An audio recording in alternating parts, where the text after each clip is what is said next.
बेंगलुरु का मारूफ इदारा खादिम मेमन ट्रस्ट और नूरी फाउंडेशन का एक वफ्द मुंबई के जामिया नजमुल उलूम और हीरा इंग्लिश मीडियम स्कूल का दौरा किया।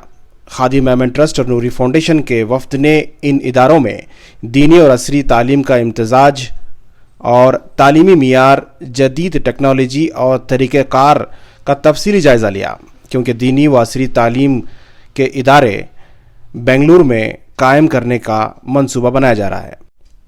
इस मौके पर मारूफ इस्लामिक स्कॉलर, सुन्नी दावत इस्लामी के अमीर मौलाना शाकिर अली नूरी और दीगर इदारे के जिम्मेदारान से वफ्द ने मुलाकात की।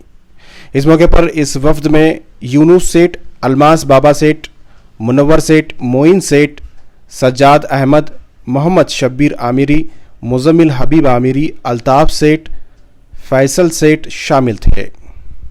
सामने जो इतने सालों की मेहनत के बाद अब जो मुकाम पे पहुंचे हैं, आज उसका नज़ारा हमने देखा। बहुत खुशी हुई हमें कि हम प्राइमरी स्कूल भी देखे, मदरसा भी देखे, और ये जो सब इस लेवल तक लाने के लिए जो ख्वाब नूरी साहब ने देखा था, हमारे शाकिर साहब, वो पूरा होने को है।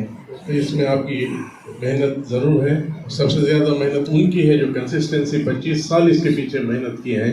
जैसा कि अभी बाबा साहब बताए कि सब्र ही का दामन थाम के आज यहाँ पहुँचे हैं। मैं आप सबको, खास करके इनके जितने रफ़ाकार हैं, असातिज़ा हैं, और आप सबको भी मुबारकबाद देता हूँ कि हमें बहुत खुशी हुई ये नूरानी महफिल देख के, और हम यहाँ से बहुत इंस्पायर होके जा रहे हैं। दुआ कीजिए कि हमारे टीम को भी ऐसे ही जज्बात अता करे अल्लाह, और हमें भी आपके जैसे ऐसे इदारे कायम करने की तौफीक दे।